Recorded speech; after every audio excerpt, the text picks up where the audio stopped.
오늘 수요 예배 오신 우리 행복한 교회 성도 여러분들 환영하며 축복합니다. 이전까지 다니엘서를 살펴보았는데요.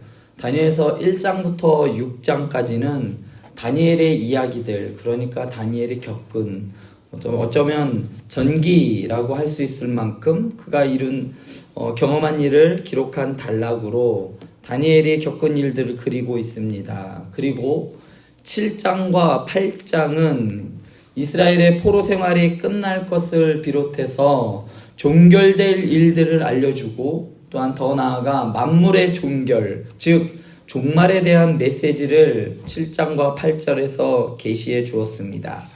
그리고 이어서 다니엘서 9장에서는 다니엘의 죄의 고백이자 하나님이 행하실 위대한 일들에 대한 계시로 다니엘은 이 위대한 일들을 나는 누릴 자격이 없다라고 고백을 합니다. 이어서 오늘 10장에서는 하나님은 그 고백에 직접적으로 반응하시며 고통스러워할 뿐만 아니라 즐거운 일들이 기다릴 것이다 라고 말씀하십니다. 앞으로 어려운 일이 닥친다는 말씀에 다니엘이 얼마나 고통스러웠는지 오늘 10장 1절에서 3절은 그가 3주 동안이나 식음을 전폐하다시피 했다라고 말합니다. 계시에 대한 구체적인 설명은 4절부터 시작이 됩니다. 그 내용은 매우 고통스러운 것이었습니다. 내용은 이스라엘이 이제 오랜 포로 생활이 마침내 끝을 보이기 시작했다는 겁니다.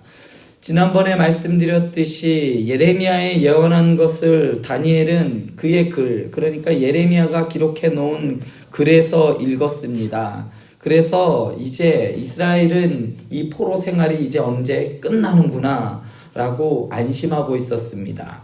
그러나 포로 생활이 끝난다고 위기가 끝난 것이 아니었습니다. 이스라엘의 포로 생활이 끝날 날이 돼가고 있었지만 다니엘은 엄청난 시련이 하나님의 백성들에게 여전히 기다리고 있었음을 계시를 통해 들었습니다. 수세대 동안 계속될 전쟁과 고통이 기다리고 있다는 메시지를 듣고 다니엘은 절망하였습니다. 이제 좋은 일들만 있어도 시원치 않을 판국에 오히려 악화되고 더 힘들어진다는 말을 들으니 내가 이제 앞으로 무슨 힘으로 더 살아갈 수 있을까? 포로 생활 그 70년의 시간도 우리 민족이 겨우겨우 버텼는데 이거보다 더 힘든 시간이 온다라고 하니 더 살아갈 힘이 나지 않았습니다. 그래서 다니엘은 음식이 입에 들어가지 않았습니다. 우리도 그렇죠. 참 어려운 일을 겪으면 입맛이 없어집니다. 그리고 잠이 오지 않는 것이죠. 금식을 하며 무려 3주 동안이나 울며 애통했습니다. 우리 중에 3주 동안이나 21일 동안이나 금식을 할 만큼 그렇게 절박하게 기도하신 분은 없죠. 사실 전 3일도 힘듭니다. 삼시세끼 금식하는 것도 힘든데 다니엘은 3주 동안이나 금식을 했어요. 그만큼 절박하고 마음이 애통했다는 의미이지요. 이렇게 낙심한 다니엘에게 하나님께서는 어떻게 위로를 해주실까요? 이를 이해하려면 그 다음을 살펴보는 것이 아주 중요합니다. 5절을 보면요. 순금 허리띠를 띠고 세마포 옷을 입은 사람이 등장합니다. 과연 이 사람은 누구일까요? 대부분의 주석가들은 이 인물을 천사일 것으로 봅니다. 그 중에서도 아마 지난번에 살폈던 8장에서 나왔던 천사, 그리고 9장에서 만난 가브리엘일 것이다 라고 주장하기도 합니다. 그러나 오늘 말씀에서 세마포 옷을 입은 한 사람은 이전 가브리엘과 전체적으로 좀 다른 인상을 줍니다.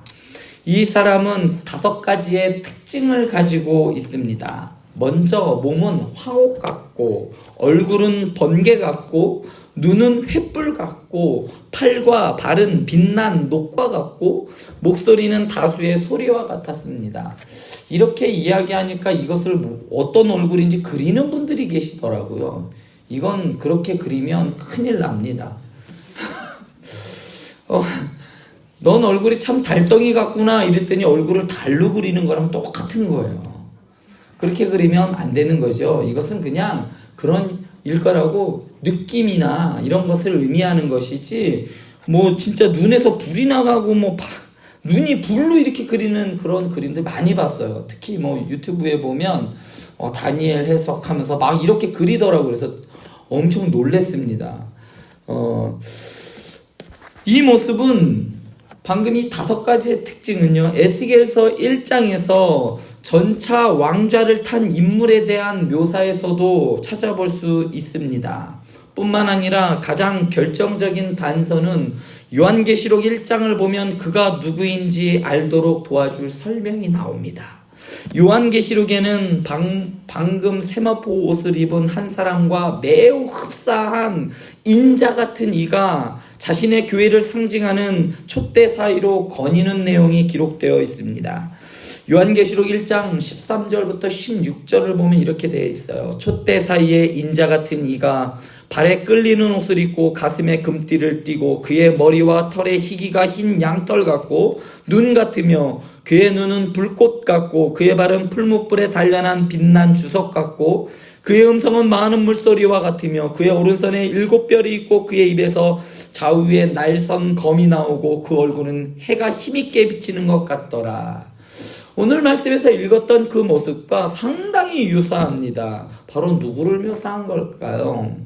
분명 이분은 기름 부음 받은 자, 그리스도이시며 하나님의 영광과 뜻을 대표하는 분입니다. 다니엘서와 요한계시록 이 2장에 등장하는 두 인물은 서로 짠 것 같이 아주 많은 부분에서 흡사합니다. 2장에 묘사된 두 사람은 공통적으로 흰 옷을 입었습니다. 이는 제사장의 의복입니다. 그리고 두 사람 다 순금 허리띠를 착용했습니다. 순금 허리띠는 왕들만 할 수 있는 것이었어요. 곧 왕의 복장이었다는 것이죠. 두 사람 다 눈이 불꽃 같고 피부는 주석 같으며 포효하는 듯한 목소리를 가지고 있습니다.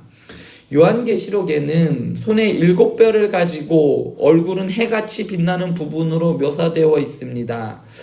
저는 하나님을 대변하는 자로 온 그는 천지를 창조하신 하나님의 제2위이신 성자 예수 그리스도로 이해하는 것이 가장 설득력이 있다라고 저는 생각합니다.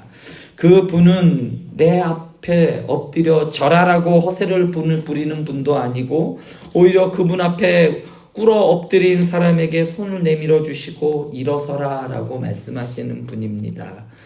다니엘은 천상의 존재가 나타난 후 몇 가지의 슬픈 일을 경험했습니다.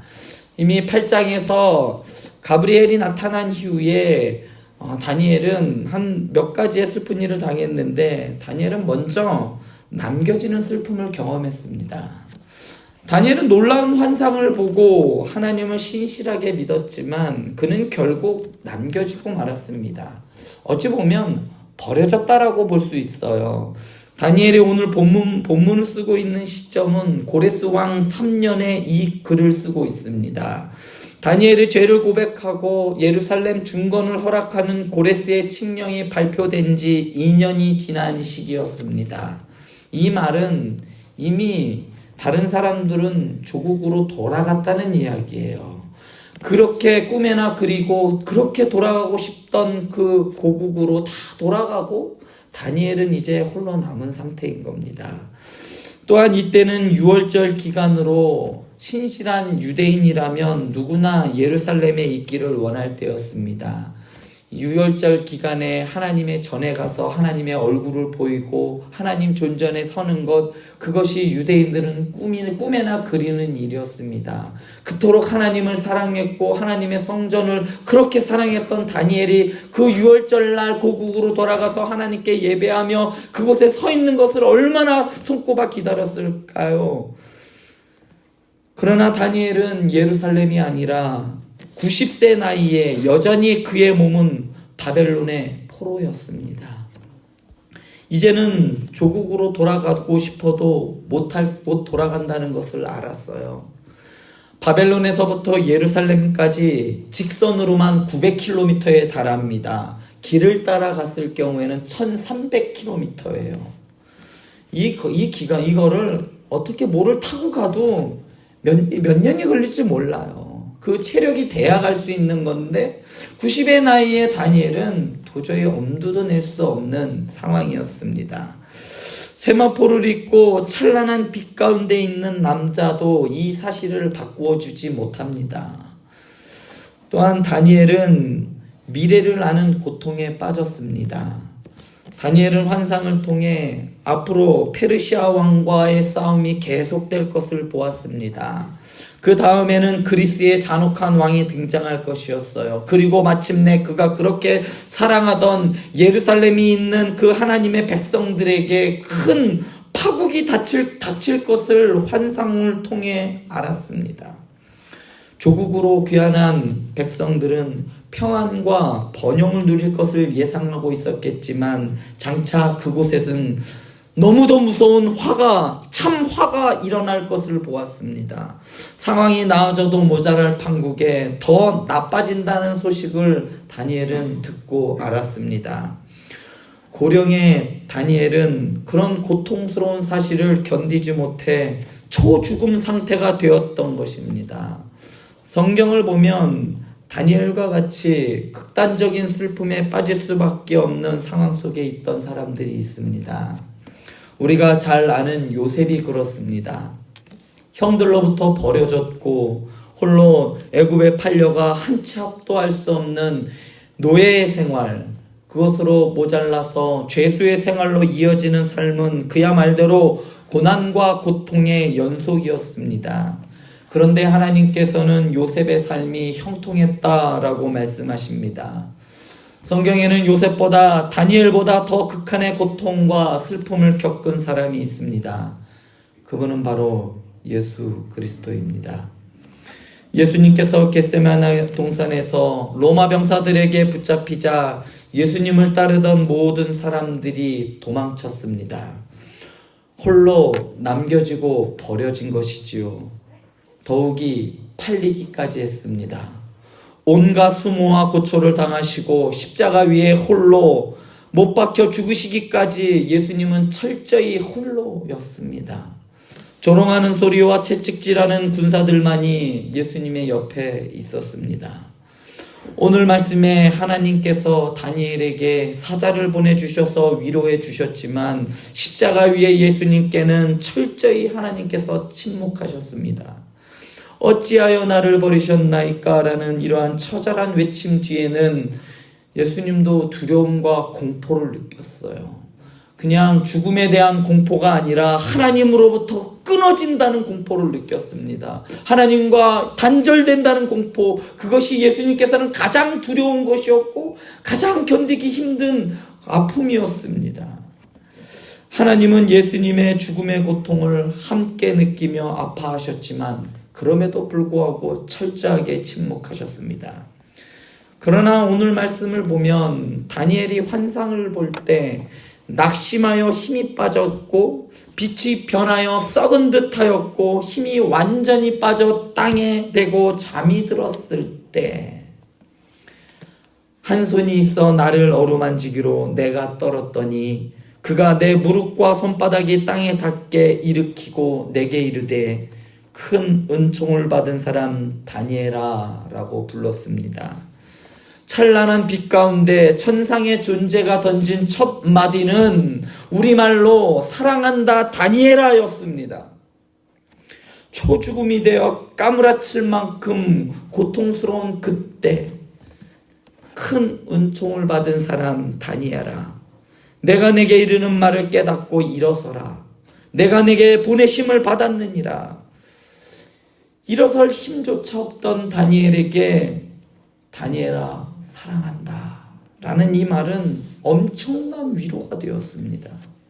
고통 중에 하나님의 사랑을 확인했을 때 일어설 힘이 생기는 겁니다. 여기 계신 분들보다는 비록 저는 짧은 인생을 살았지만 제 인생에 있어서 2017년은 가장 힘든 시기였어요. 5년 만에 얻었던 아이가 태어나자마자 생존율이 50%도 안 되는 수술을 하게 되었어요. 그 수술의 동의서를 쓰고 나서 저는 정말 많이 울었습니다. 한번 안아보지도 못한 아이를 더 이상 보지 못할 수도 있다는 그 마음이 참 마음이 미어졌어요. 아이가 10시간의 수술을 받는 동안 수술실 앞에서 하나님 살려주세요 기도했습니다. 그러다 어느 순간 예수님께서 시온이를 위해 십자가를 지셨잖아요. 시온이 좀 살려주세요. 이런 기도를 하고 나서 마음이 참 평안해졌습니다. 저에게 시온이는 내가 책임진다 이런 마음을 주셨어요. 예수님께서 시온이를 위해 피 흘려 죽으실 만큼 사랑하신다. 이 마음이 드는 순간 저는 마음이 평온해졌습니다. 그래, 하나님께서 시온이를 데려가셔도 사랑하셨고 또한 살려주신다고 해도 우리에 맡겨주신다고 하셔도 사랑하기 때문이다 라고 믿어졌습니다. 지금까지 이 믿음은 변하지 않습니다. 아이에게 어떠한 일이 있어도 하나님은 절대로 시온이를 버리지 않고 시온이를 사랑한다는 것을 저는 알고 있습니다. 사랑하는 행복한 교회 성도 여러분, 여러분들은 어느 때 하나님의 사랑을 확인할 수 있습니까? 저는 십자가입니다. 자신을 내어주며 죽기까지 사랑하셔서 우리에 대한 하나님의 사랑을 확증해 주셨습니다. 다니엘이 들었던 큰 은총받은 사람 다니엘아, 나의 사랑하는 다니엘아, 이 음성이 우리를 예수 그리스도의 십자가의 사랑 앞으로 이끄는 겁니다. 하나님의 사랑이 예수 그리스도를 십자가로 이끄셨어요. 그리고 십자가에서 저와 여러분들에게 이렇게 말씀하십니다. 이만큼 널 사랑한다.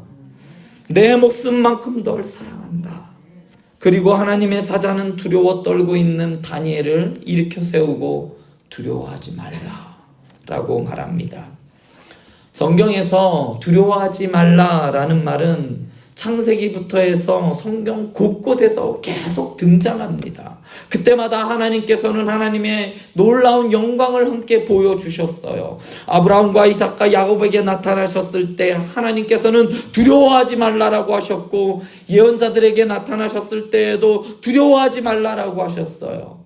천사들이 그 가족과 들판의 목자들에게 예수님의 탄생을 알릴 때에도 두려워하지 말라라고 말씀하셨습니다. 하나님께서는 그 영광이 너무나도 위대하기 때문에 자기 백성들을 향한 그 사랑이 모호해질 듯 할 때, 그 사랑을 백성들이 잃어버릴 것 같을 때, 하나님의 빛을 점점 희미해져 보일 때 하나님께서는 등장하셨어요. 그리고 두려워하지 말아라. 그리고 다니엘이 기도하는 순간 그 기도를 들으시고 즉시 응답해 주셨습니다. 왜 그러셨을까요? 그것은 다니엘이 자신을 낮추었기 때문입니다. 다니엘은 하나님이 자신을 주관한다는 것을 알았어요. 역사의 주관자이시고 전 천지 만물을 주관하시는 분께서 나의 삶 또한도 우리 조국 이스라엘과 나의 삶도 하나님께서 주관하신다는 것을 알았기 때문이었습니다. 자신은 더 이상 의지할 곳도 어떤 누구도 의지할 수 없다는 것을 알았습니다. 바벨론에서 그는 철저하게 홀로 남겨졌어요. 그가 믿을 수 있는 것은 하나님밖에 없었습니다. 그래서 다니엘은 기도했던 겁니다. 우리가 지금까지 살펴보았듯이 다니엘은 기도의 사람이었습니다. 그는 2장에서 느부갓네살의 꿈을 해석할 수 있게 해달라고 하나님께 기도하였고, 6장에서는 하루에 3번씩 기도하는 것 때문에 사자굴에 던져졌지만 하나님께서 건져주심을 경험했던 사람입니다. 또한 다니엘 9장에서 이스라엘을 위한 중보 기도를 하였어요. 그리고 이제 10장에서 다시 한번 열렬히 하나님께 기도하였습니다. 자기 조국을 위해서 자기를 버렸지만 그 사람들을 위해서 기도하였어요. 다니엘은 기도의 사람이었고 하나님께서 그의 기도를 들으시고 반응하시는 분임을 그는 알고 있었습니다. 그래서 다니엘은 다시 한번 하나님 앞에 무릎을 꿇을 수밖에 없었던 겁니다. 그 결과 내가 네 기도를 들었고 내가 나를 찾았기에 이렇게 너에게 왔다라고 응답하셨어요. 너가 부르짖었기 때문에 내가 너에게 왔다. 우리가 하나님을 찾지 않으면 하나님께서 오시지 않아요. 여러분들의 삶 가운데 여러분들이 기도하지 않으면 하나님은 어떤 일도 벌여주지 않습니다. 기적을 경험하고 싶으면 기도하세요. 여러분들 기도하지 않으면 아무 일도 일어나지 않습니다.